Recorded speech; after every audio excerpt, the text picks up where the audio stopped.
All right. Hello, everybody. My name is Alan, and it's that time again. So let's talk metal.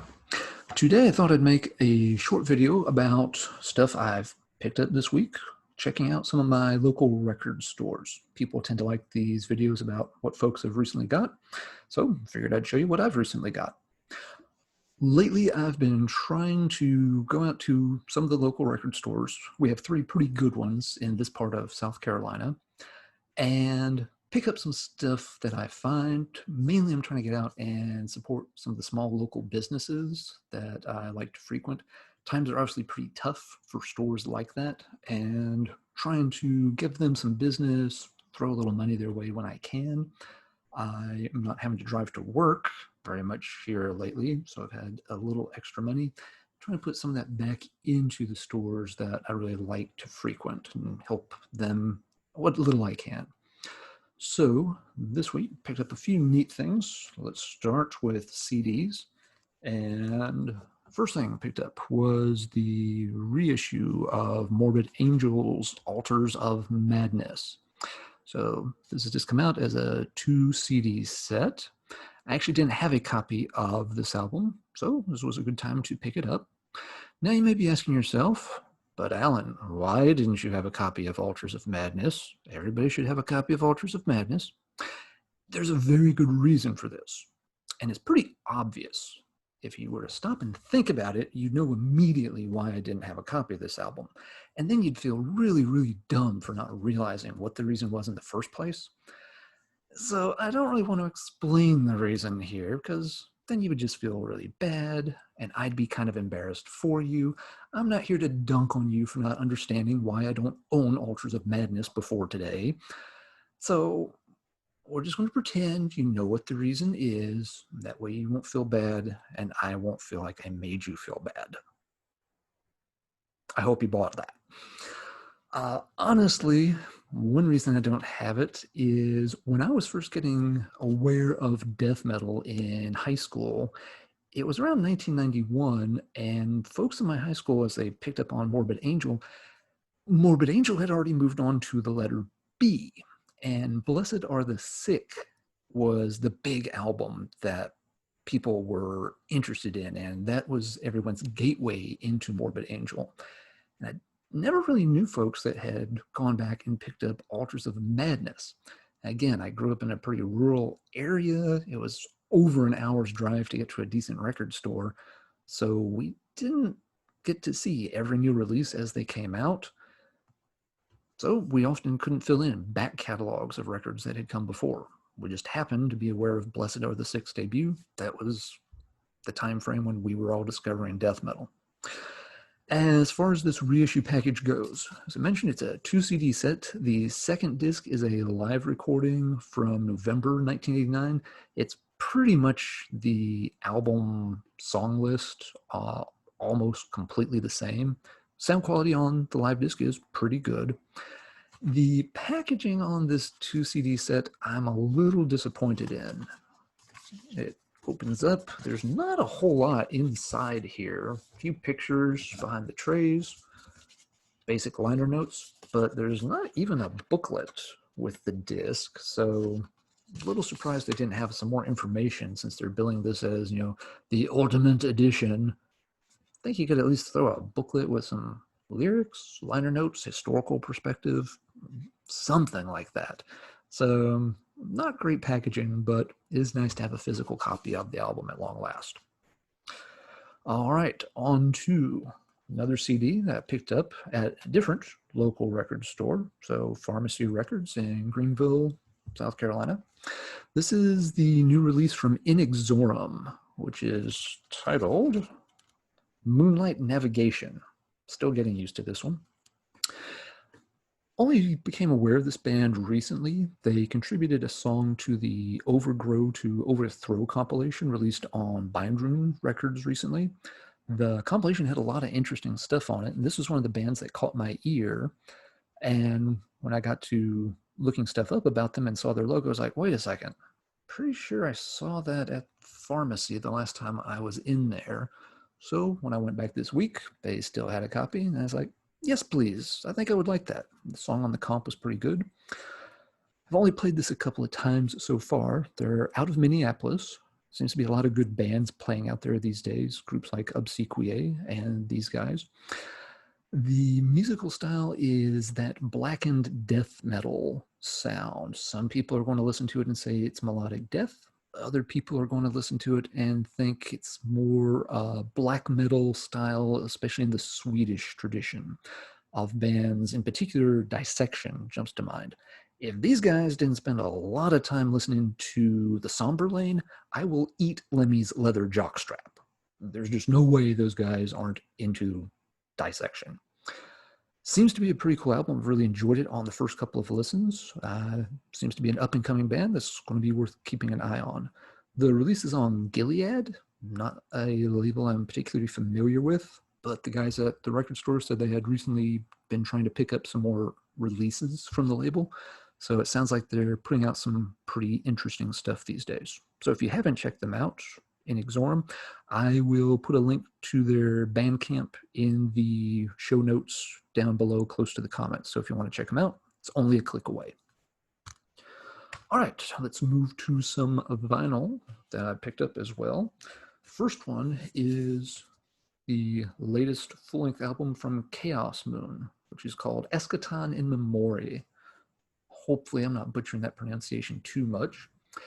This is another band I only recently became aware of. They also had a track on the Overgrow to Overthrow compilation. It was a demo track from 2016.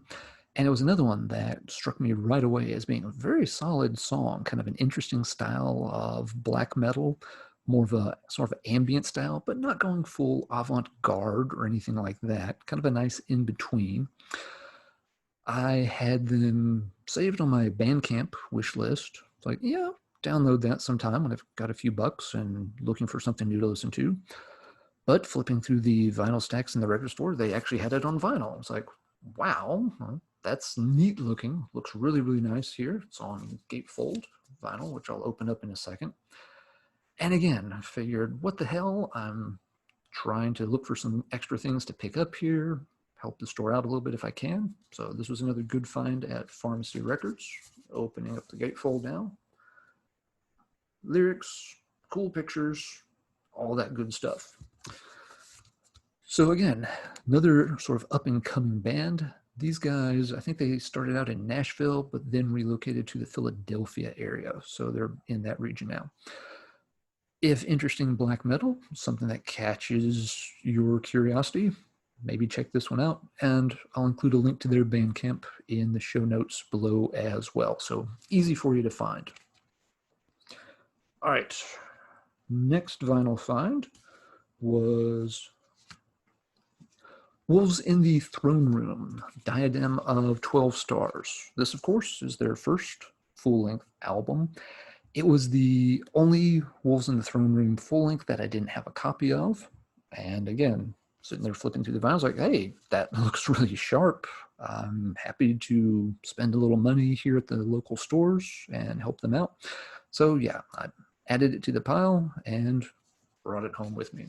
This one's also on gatefold.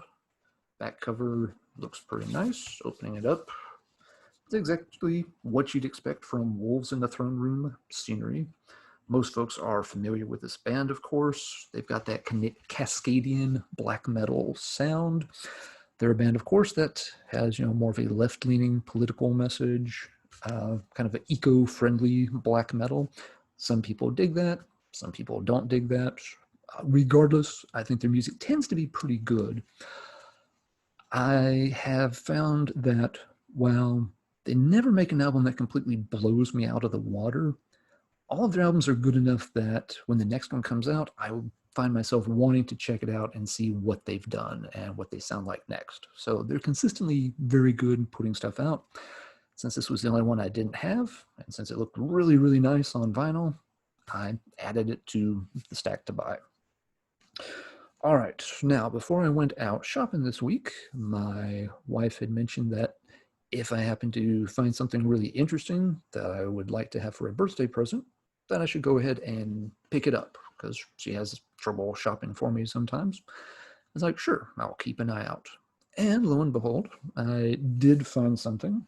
that she approved of for birthday doings. It is Dr. Demento's Holiday Greatest Novelty Christmas Songs of All Time. Because my wife loves me, and this is what she got me for my birthday. No, I'm completely kidding. Please forget you saw that record. I don't know why it's in my house. Actually, there's a good reason it's in my house, but if I had to tell you, already done that routine. Let's not do it again. No, instead, who's the birthday boy that just got this? So this is Dissection's classic, The Somber Lane, of course. If you didn't know it the moment I held it up to the camera, shame on you. You should be able to recognize that. You lose 10 points of true metal street cred. This is the 2013 reissue. They made 1,000 copies of it. It's the picture disc version, not one of the colored vinyl versions. I'll show the picture disc here in a minute. The more recent reissues of the Dissection albums, of course, have more of a plain black cover. It still has the logo on it, but they took away the artwork, which is a real shame because the artwork on both of their first two albums, of course, is really amazing. And it really stinks that they didn't include the artwork for whatever reason. So back cover here, full track list, lots of classics on here, of course. Let's open the gatefold. Check this out. So that's where the picture disc sits. That's a picture of Spooky Castle because black metal things. Ooh. Let's check out what that picture disc actually looks like. It is not the most attractive picture disc. It's not the best looking piece of paper that's ever been pressed between two pieces of clear vinyl. But on one side you have another picture of a spooky building because black metal things. And on the flip side, it's very hard to see much, but you've kind of got the black and white, blurred out, misty, spooky guy in the dark because black metal things. Right. The picture disc also, interestingly, came with fold-out inserts.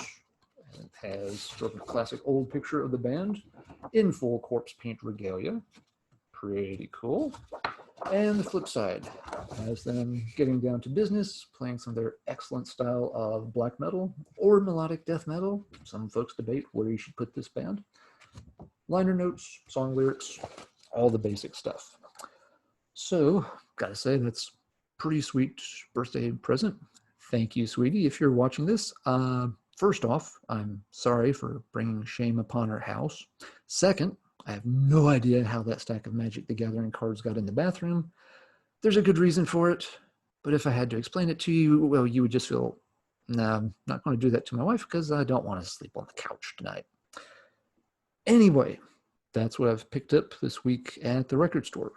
And so now it's time. Let's talk metal down in the comments below. What have you been picking up recently? Are you able to get out and support any of your local record stores? Mainly ordering things online this day? That's understandable too. Anything I got that catches your interest? Anything I got that there's a great big red warning flag over and it's like, you don't really want to listen to that. I think all these are going to be pretty cool releases. But let me know what you think in the comments down below. And with that, let's wrap this up. So thanks for watching and talk to you again soon.